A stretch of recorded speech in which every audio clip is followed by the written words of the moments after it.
Hai, namaku Pascalia Putri Hanindya dengan NIM 062. Hai, nama aku Mama dengan NIM 068. Hai, nama aku Kartika Citra dengan NIM 072. Halo, aku Kofita Nugrahini dengan NIM 042. Hai, nama aku Rizky Ahmad Ardianto, NIM-nya 066. Hai, aku Mutia Zara dengan NIM 054. Hai, nama aku Mailani Putri dengan NIM 041. Hai, nama aku Muhammad Krisna Nugraha dengan NIM 049. Oke, halo, selamat siang Kak. Selamat siang. Ini dengan Mbak siapa ya? Oke, Iya, dan nama panggilannya mungkin. Oke, boleh. Ya, perkenalkan, aku Jenif Elian dan Maja, bisa dipanggil Jenif. Pak Jenif ini dari prodi apa dan fakultasnya? Saya dari Prodi PGSD, Pendidikan Guru Sekolah Dasar, dan fakultasnya pastinya Fakultas FKIP. Oke. Kalau boleh tahu kenapa sih Kak kok milih FKIP dan sekian banyaknya fakultas di UNS ini? Oke,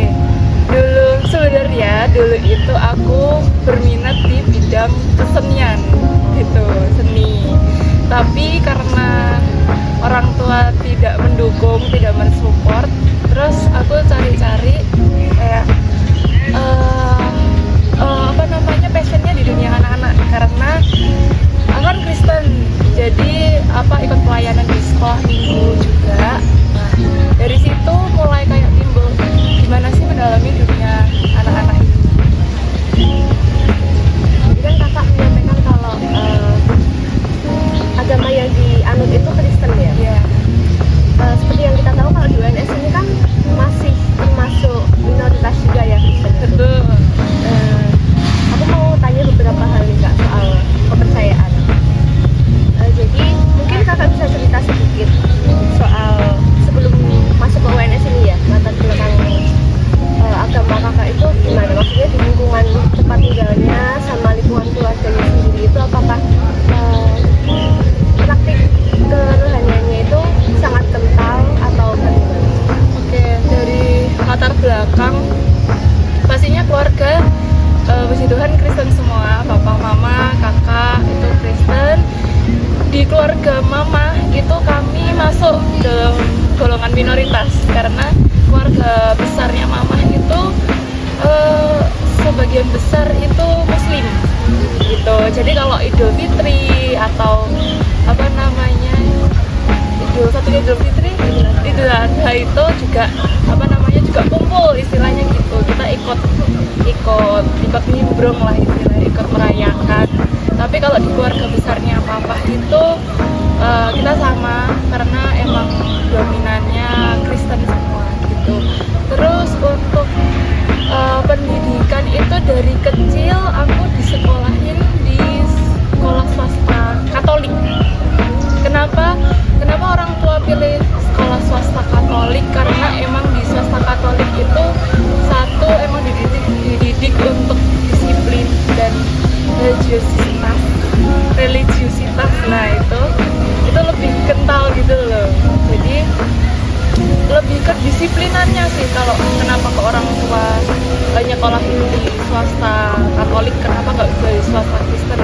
Dari segi religiusitas itu dan kedisiplinannya seperti itu, dan juga pendidikannya juga pastinya juga mendukung gitu. Terus dari kecil sudah sudah ada di sekolah Katolik yang swasta sampai dengan SMA. Terus aku masuk di universitas negeri itu jujur kaget, culture shock, karena kayak biasanya kan kalau di sekolah swasta Katolik itu kebanyakan Katolik Kristen dan ada Muslimnya, tapi itu cuma bisa dihitung jari lah. Nah ini jadi kebalikannya, mayoritas Muslim dan aku di sini minoritas yang Kristen gitu. Terus ya seperti itu sih kurang lebih, culture shock gitu kan. Oh ternyata seminoritas ini ya, karena di di prodiku aja seangkatanku, angkatan 23 itu hanya ada 8 mahasiswa nonis. 8 mahasiswa nonis itu pun yang satu Katolik. Itu dari satu angkatan Satu atau angkatan. beberapa angkatan? Satu angkatan tuh ada 200, kurang lebih 200 mahasiswa. Itu yang 8 orang ini yang Kalau untuk organisasi sendiri Kak, kan kalau di pusat itu kan ada ya organisasi untuk mahasiswa-mahasiswa yang beragama Kristen atau Katolik. Nah kakaknya ini ikut itu juga atau enggak? Kalau seandainya enggak, itu gimana caranya supaya punya komunitas pendukung perharian itu Kak?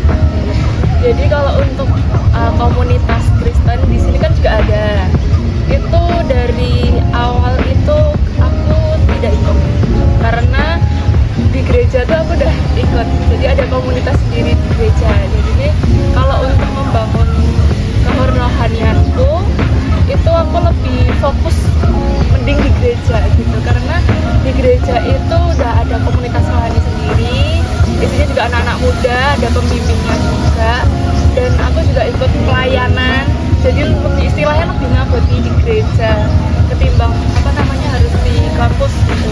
Karena sebenarnya di mana aja itu kita bisa membangun kerohaniannya kita, tapi kalau di gereja itu lebih didalami lagi gitu, karena ada komunitas rohani itu. Namanya itu kelompok sel. Jadi itu seperti persekutuan doa. Kayak setiap hari-hari tertentu, misal kita janjian di hari Selasa ya, kita ada persekutuan itu gitu. Jadi di situ nanti ada doa, kita nyanyi bareng, ujian bareng, kemudian pendalaman Alkitab juga. Jadi dari situ juga udah membangun kerohanian.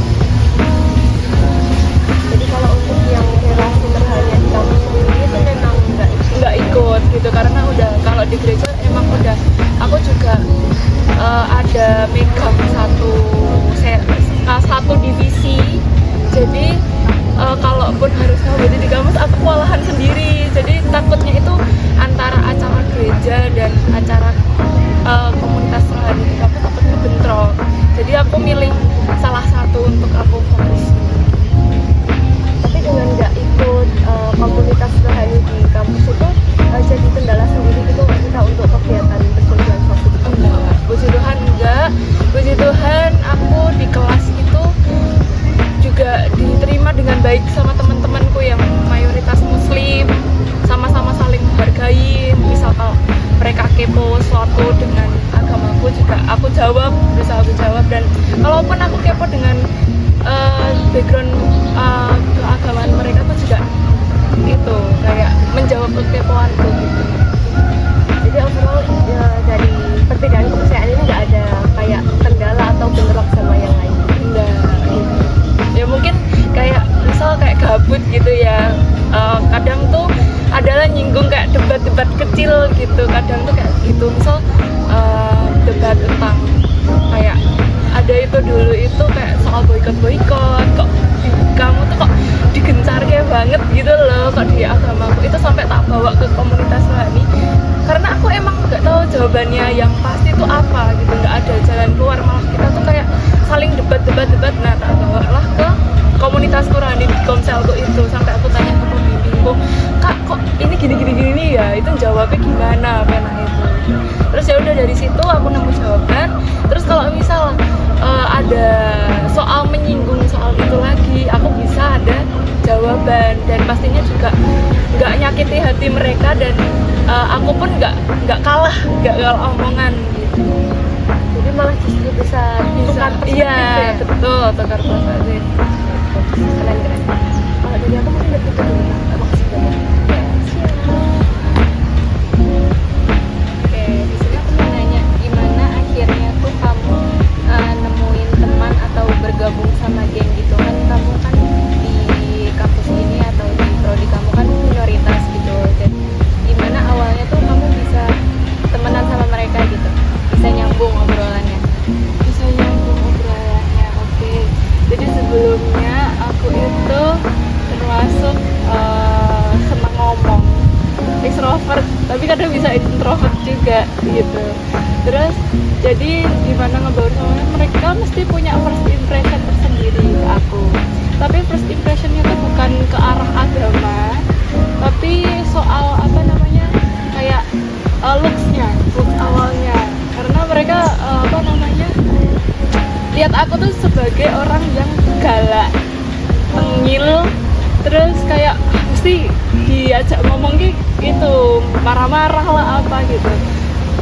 Tapi ternyata setelah kita 5 semester ini sekelas kan, kita kan kelasnya nggak pindah-pindah, jadi tetap stay dari semester 1 sampai semester 5 ini dia tetap sama teman sekelasnya. Jadi mereka kayak enjoy sih, apa maksudnya ngobrol sama aku, bercanda gitu tuh, tetap apa namanya nggak ada soal membawa soal agama dan lain-lain. Jadi kita sampai saling respect lah satu sama lain. Waktunya sholat, siapa yang nggak sholat gitu kan, aku selalu nanyain siapa yang nggak sholat itu, misal ada yang nggak sholat yuk makan gitu, aku ajarin makan, kita ke kelas yang lain bareng gitu tuh. Tapi kalau misal aku sholat seijen gitu, tolong apa tunggu nise gitu, oh iya aku nunggu gitu. Jadi dari aku pun juga menghargai mereka, terus dari mereka pun juga menghargai aku gitu. Jadi saling nyambungnya itu karena kalian saling menghargai.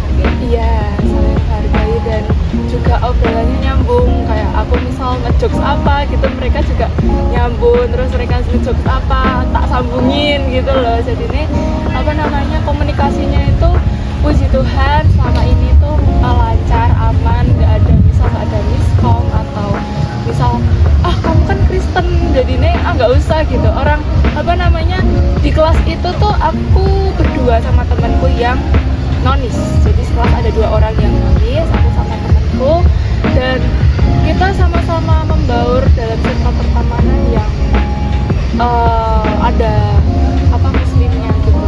Jadi temanku ada circle sendiri, dan aku pun juga ada temen yang sering aku misal kemana-mana bareng gitu juga muslim gitu. Jadinya sama soal Berarti nggak ada kayak musuh-musuhan kayak nggak ada, puji Tuhan.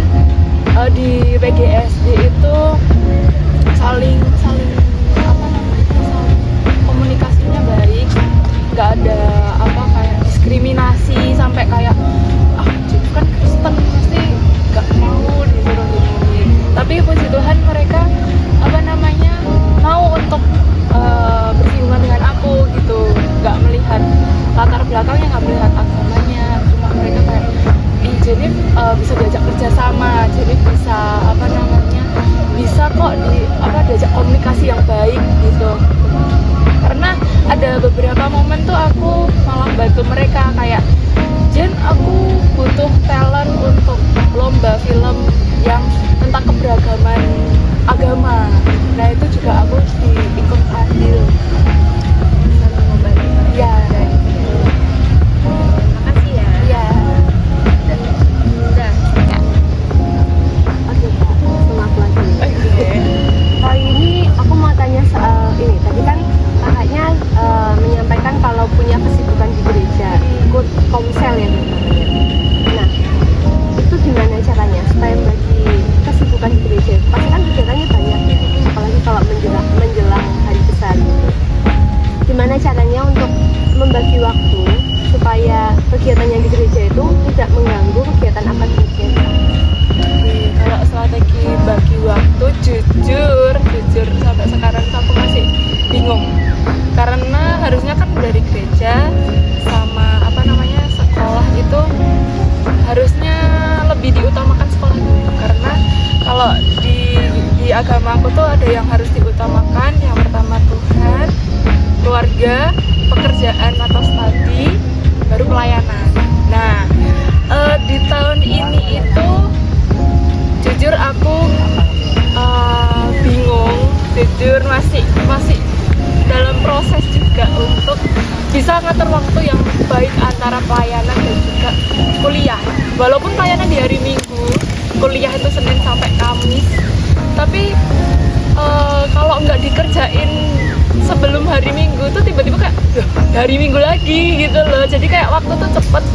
Nah di sini tuh aku masih kurangnya itu masih jujur sulit untuk membagi waktu, karena kadang tuh yang pelayanan itu tuh kayak geser jam kuliah aku. Jadi kalau ketika apalagi mendekati hari-hari besar ini ya, itu tuh di kelas itu misal teman-teman lagi micro teaching, itu pikiranku tuh bisa kayak habis ini apa ya, habis ini nyapke apa ya gitu, ya habis ini kudu propertinya piye ya gitu. Jadi karena aku juga di pelayanan itu dipercaya untuk megang beberapa divisi acara. Nah acara itu kan apa namanya ngerangkep properti, kostum dan lain-lain kan. Walaupun di bagian-bagian itu juga ada penanggung jawabnya masing-masing, tapi kan yang utama kan aku. Jadinya kayak kalau ini belum selesai itu, kalau yang lain belum selesai juga kayak pikirannya kayak amburadul gitu loh. Jadinya kadang ya Tuhan gitu ya. Tapi teman-teman keluarga itu tuh kayak ayo kamu fokus sodek kuliah dulu gitu, tahun depan lereno gitu, kayak tahun depan tuh lereno dari IO ini, dari acara ini gitu, kamu pelayanan nggak apa-apa, tapi jangan sampai pelayananmu itu geser kuliahmu, tujuan utamamu apa gitu. Karena kan sayang ya, kita udah semester 5, habis ini semester tua, skripsi dan lain-lain, kalau kamu masih ngaboti pelayananmu keter tuh apa ya bahasa Indonesia gitu, keteteran, kewalahan gitu nanti. Jadi ini mulai kayak apa namanya ngatur lagi, strategi lagi, karena aku tuh orangnya itu kalau bisa tak kerjain dewe gitu. Jadi kayak acara ini misal ada ide kayak gini, tak rancang acaranya kayak gini, skripnya kayak gimana, propertinya kayak gimana, kalau bisa aku sendiri. Tapi ini mulai tak tanamkan dalam pikiranku kayak kamu tuh butuh orang lain loh, ada orang lain yang bisa support kamu, adalah orang lain yang lebih ahli di misal properti atau dalam ibadahnya gitu loh. Jadi kayak ini mulai kayak oh ini udah di koordinasi sama kakak ini gitu. Oh ya wes, pikiranku rada enteng gitu, sudah dipikir sama yang lain. Jadi aku bisa lebih fokus untuk ke kuliah ini. Apalagi kan sekarang observasi, analisis modul micro teaching gitu tuh kayak di semester 5 ini tuh berlangsungnya seperti itu, kayak media pembelajaran dan lain-lain. Nah itu kan lebih ruwet, lebih kayak aku yang harus individu gitu loh, yang harus semuanya aku sendiri yang tanggung. Nah itu mulai aku fokusin di kuliah dulu gitu. Jadi kayak ketika udah ada orang lain yang bisa mengkoordinasi lebih bagus, tak pasrah kayak ke dia gitu loh. Jadi aku beban pikiranku tuh berkurang dikit gitu. Jadi caranya ngatur sendiri, tapi ya dari lagi itu masih dalam belajar. Jadi masih proses buat pembagian waktu yang bagus. Itu aja, makasih banyak. Kamu bilang kalau pernah observasi di sekolah-sekolah ya, itu sekolah negeri atau Dua-duanya pernah, tapi sekolah swastanya itu swasta Islam gitu. Jadi kayak kalau observasi itu kan biasanya harus di planning dulu ya, kita harus kontak-kontakan sama sekolahnya dan lain. Nah kalau di negeri itu kayak ya udah, kayak kita misal nggak pakai jilbab atau aku gini aja itu nggak apa-apa. Tapi kalau di sekolah yang swasta itu, apalagi swasta Islam, aku pernah sekali ke sana ya, aku jujur pertamanya bilang ini harus pakai jilbab apa enggak ya, karena aku datang itu kayak bingung, kayak ini kan mayoritas semuanya muslim kan, jadi aku harus pakai jilbab apa enggak. Tapi dari guru yang aku kontak itu nggak menyantumkan hal itu. Jadi oh ya mungkin aku hanya bisa untuk berpakaian sopan ya, pastinya pakai rok panjang dan lain-lain gitu. Ada satu momen itu ketika kita mau observasi, nah kita bingung aslinya mana ya, aslinya mana.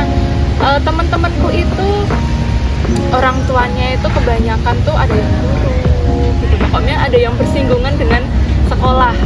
Nah itu tuh ada temanku yang usul ke SD ibu aja, tapi Zen kamu harus pakai jilbab.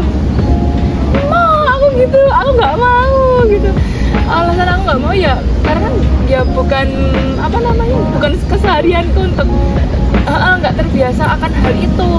Mau apa namanya, kayak cuma observasi tok, kita mau pengen ambil data doang harus pakai jilbab gitu kan, kayak rada mending di sekolah lain deh daripada harus banget merelakan menggunakan hal itu gitu. Jadinya kayak, tapi ya temanku juga oh ya wis ganti wae lah kayak gitu ya di SD ya. Anak-anak itu gimana caranya menyesuaikan diri? Kan ada mungkin kebiasaan yang Kalau cara menyesuaikan diri ya pastinya kita harus tahu anaknya bagaimana, apakah dia ekstrovert ataupun pendiam dan lain-lain. Jadi di guru juga, di kita di BGSD juga diajarin ketika gimana pendekatan dengan anak, karakteristik peserta didik.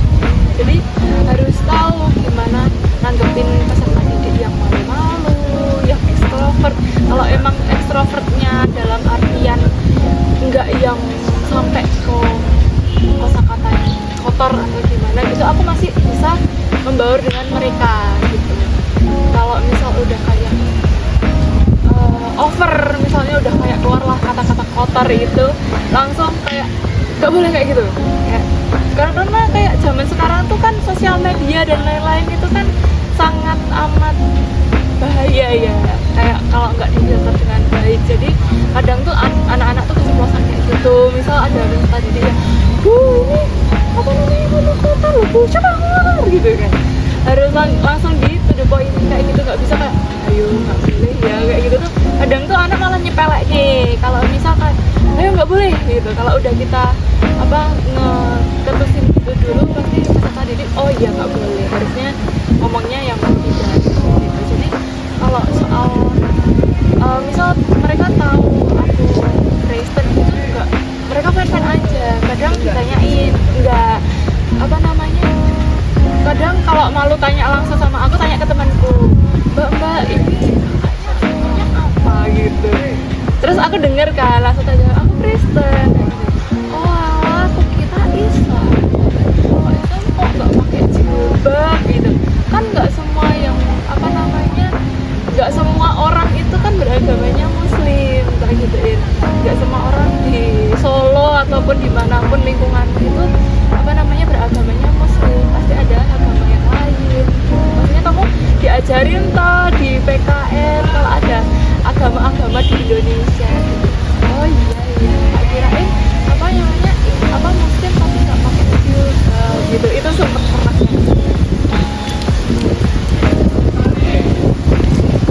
Namanya siapa?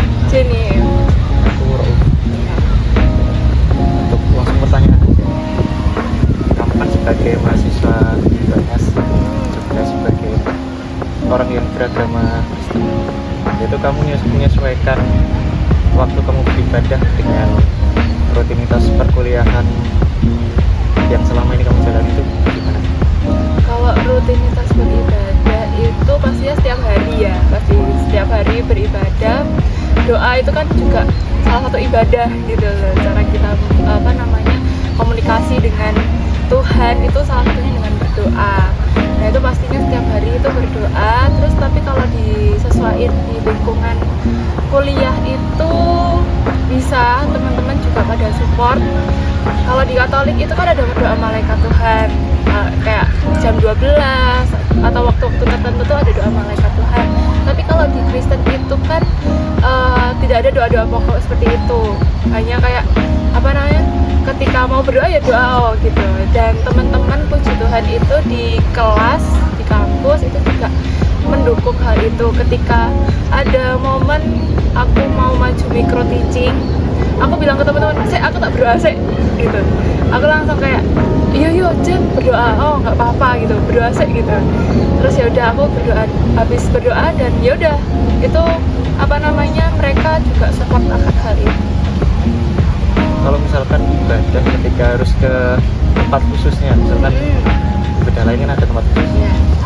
Di area UNS ini kan juga ada tempat ibadah kamu. Itu kamu pernah menggunakan atau pernah beribadah di sekitar sini di kampus?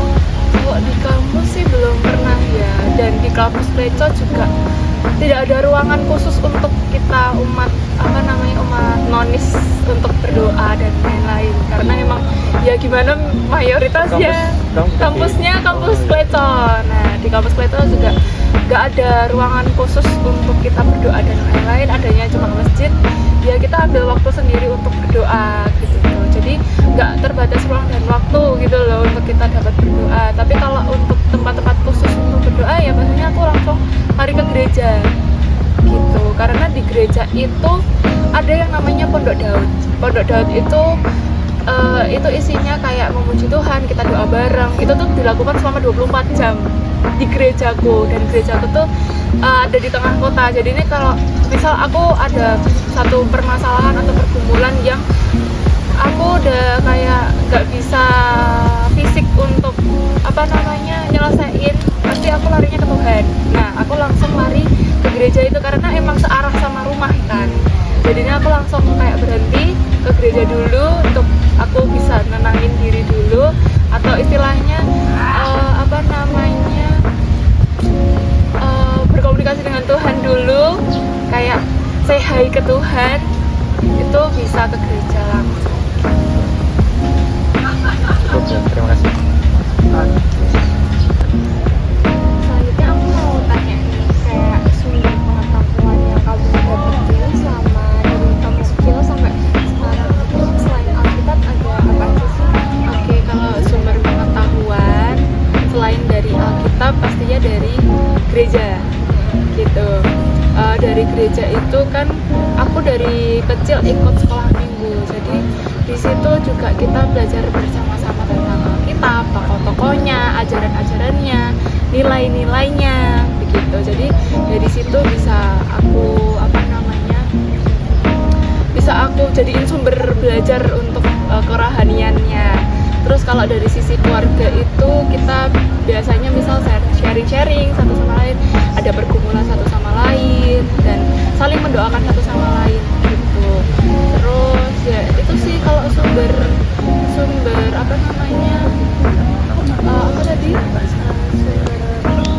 pengetahuan, nah itu agamanya.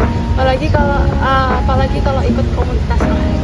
Jadi di situ itu kita juga pendalaman Alkitab dan pakai bahasa yang anak-anak muda tahu gitu. Jadi di komunitas rohani itu ada kayak pembimbingnya, ada kayak ketuanya, ada yang dituakan di situ. Nah itu tuh dia menyampaikan tentang apa yang kita mau obrolin hari ini, tentang pastinya juga tentang nggak jauh-jauh dari Alkitab gitu. Ada nyinggung-nyinggung soal ayat-ayat Alkitab yang harus kita pegang buat pegangan setiap hari. Kemudian pendalaman juga bagaimana kehidupan kita gitu. Kayak di situ tuh kita saling sharing satu sama lain. Oh misal aku sedang ada pergumulan seperti ini, aku ada permasalahan seperti ini gitu. Jalan keluarnya gimana ya, tanpa jauh dari Tuhan, dan aku juga bisa nyelesain masalah itu dengan baik begitu. Terus di sekolah minggu juga ada adik-adik itu setiap minggunya dikasih ayat-ayat hafalan. Itu dia bisa hafalin di rumah, kemudian nanti di minggunya kita kayak pembiasaan lah, kayak gitu tuh, pembiasaan baik. Ayat apa yang kamu udah hafalin gitu. Kalau udah itu dikasih gift. Tapi sebenarnya makna lain dari hal itu adalah biar adik-adik itu tahu kalau misal dalam kehidupannya tuh juga ada ayat Alkitab yang mereka pegang gitu. Bisa kayak kasihlah sesamamu, misalnya hormatilah ayah ibumu dan lain-lain gitu. Jangan belajarlah pada semut. Kayak di Alkitab itu juga Tuhan itu juga pakai hewan-hewan untuk kita bisa belajar, pakai air untuk kita bisa belajar, batu dan lain-lain gitu. Jadi itu yang pengalaman yang aku selain dari Alkitab, tapi juga dari lingkungan sekitarku. Pastinya ya puji Tuhan ada lingkungan yang baik, dapat lingkungan yang mendukung soal kerohanian juga. Bisa sumber belajarku selain dari Alkitab sendiri. Di kuliah juga ada kebangunan rohani, tapi aku kan juga nggak ikut PMK. Jadi apa namanya, kalau ini itu sebagian besar dari gereja, dari komunitas. Kalau menurut kamu yang paling berperan besar itu keluarga atau gereja? Lebih ke gereja sih, karena di keluargaku itu jujur kedalaman soal agama itu belum dalam banget, belum kayak yang apa-apa kita harus apa namanya berhikmat dan lain-lain gitu, enggak, tapi tetap masih lebih gede kedagingannya, istilahnya kayak gitu tuh, kedagingannya tuh kayak manusiawinya kita gitu daripada agama. Jadi kalau soal kerohanian aku lebih lari ke gereja gitu. Kalau keluarga juga, misal aku ada permasalahan kayak gini ya mesti didukung dalam doa, terus cari jalan keluar juga gitu. Tapi lebih apa, mendalamnya di Oke. Nah kan kamu tuh termasuk mahasiswa yang minoritas nih. Nah, pernah nggak sih kamu di posisi dimana kamu harus membedakan antara identitas kamu sebagai seorang Kristen di rumah dan juga di kampus tuh, pernah ada nggak posisi kayak gitu? Membedakan membedakan. Kalau di rumah itu ya pastinya hormati orang tua dan lain-lain, kemudian patuh, dengerin omongan orang tua, karena kan ya udah gede kayak gini pasti banyak lah bangkangnya, banyak lah bohongnya, tapi tetap mendengarkan orang tua, karena kan Tuhan bilang hormatilah ayah ibumu supaya lanjut umurmu. Nah itu tetap didengarin banget omongan orang tua dan lain-lain. Terus untuk memposisikan diri di kampus pasti ini ya sebagai orang minoritas harus lebih menghargai teman-teman yang mayoritas gitu. Jadi kayak kalau mereka waktunya sholat ya biarin mereka sholat gitu, nggak usah tak paksa-paksa untuk apa namanya salah gitu. Tapi ya kalau misal apa namanya, aku selalu tanya pada sholat gak gitu, ada yang sholat, ada yang nggak sholat gak gitu. Jadi kayak ketika ada yang nggak sholat tuh aku ada temen, tapi ketika mereka pada sholat ya aku lebih yowes sendiri gitu, daripada harus kayak apa namanya ngocok-ngocok salah yuk temenin aku aja. Temenin aku aja wes gak usah sholat gitu. Itu gak pernah kayak gitu. Aku lebih kayak ya wes lah, kalau misal mereka mau sholat ya wes sholat toh, aku bisa sendiri gitu. Kalau misal nggak ada teman ya aku lebih baik ya wes sendiri, gak apa-apa ya nanti ya balik lagi gitu.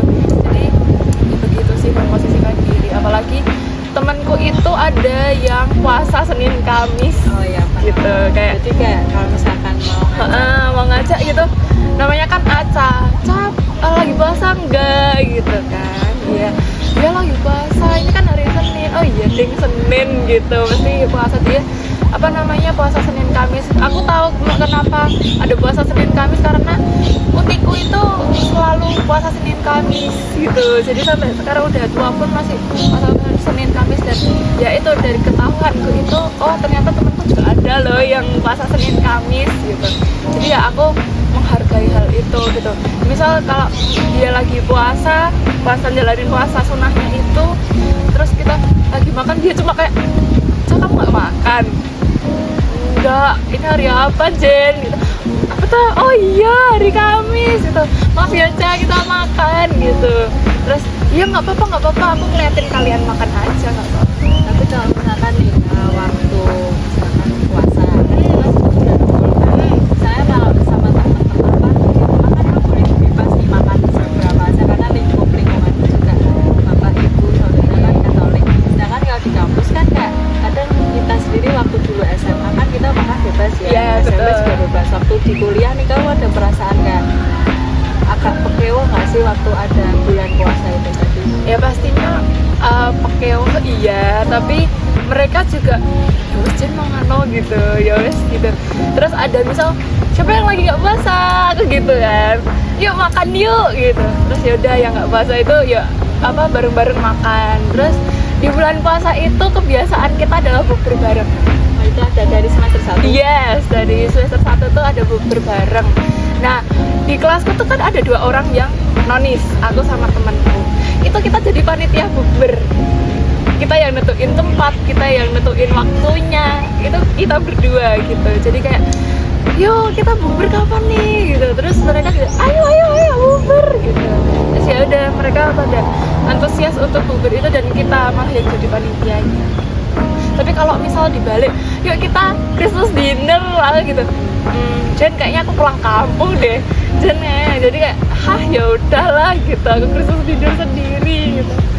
Terus kan tadi soal Christmas dinner itu soal Natal, maksudnya kayak hari raya kita gitu. Kalau misalkan nih, kalau antara hari raya Natal atau Paskah dan juga hari raya Idul Fitri, ada nggak sih kebiasaan yang biasanya lakuin gitu? Ada Untuk dua hari raya. Kalau Idul Fitri kebiasaannya nggak ada sih kayak Gitu. ya sebelum Idul Fitri lah. Tapi kalau yang pas Natal itu ada 1-2 teman yang kayak Merry Christmas ya Jen, gitu. Jadi kayak kadang kan mungkin ada aturan yang nggak boleh ngucapin selamat Natal gimana ya, ada kayak di satu sisi tuh kok kenapa sih nggak boleh orang-orang itu nyelamatin Jadi doang, pertanyaan. iya gitu.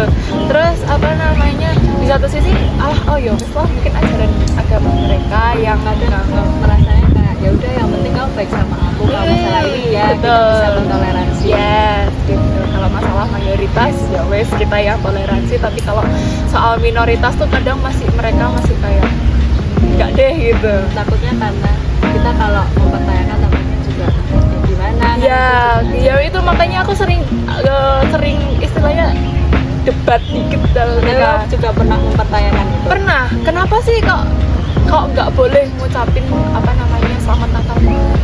Sebenarnya sih boleh ya Jen ya, tapi di kita tuh nggak lazim gitu kayak gitu tuh, makanya di kita nggak ngucapin hal itu. Terus kayak misal kenapa kalau kita lagi halangan kok nggak boleh sholat, kalau di kita kok boleh gitu, ya istilahnya kotor sih. Nah kita juga lagi kotor, tapi kita juga kayak langsung kayak berkulit dengan Jadi itu tuh. sering, maksudnya kamu di kampus tuh nggak merasa yang nggak enak deh kalau kamu soal itu, tapi kamu tetap terbuka. Ya untuk tetap tanya terbuka soal karena mereka juga kepo kan. Mereka kepo. pasti tanya kan apa sih bedanya Kristen sama Katolik? Betul.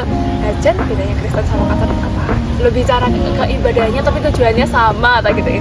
Oh gitu lah. Kalau Katolik gimana? Kalau Kristen gimana gitu. Terus kadang PKN itu kan ada soal keberagaman agama di Indonesia. Ada yang tanya, Jen, bedanya gereja Kristen karo Katolik apa? Ini loh, salipe. Lagi padha bangunane Jen udah salipe. Bangunane nek Kristen kayak lebih ngene gitu, modern. Tapi kalau Katolik tuh lebih ada ciri khas sih. Tapi kan delok atau gerejaku kayak gedung kantor tak gituin. Apa ya Jen? Jadi kayak kalau di animasi itu kan lebih ada perbedaannya tuh. Kalau di real life kan hampir sama.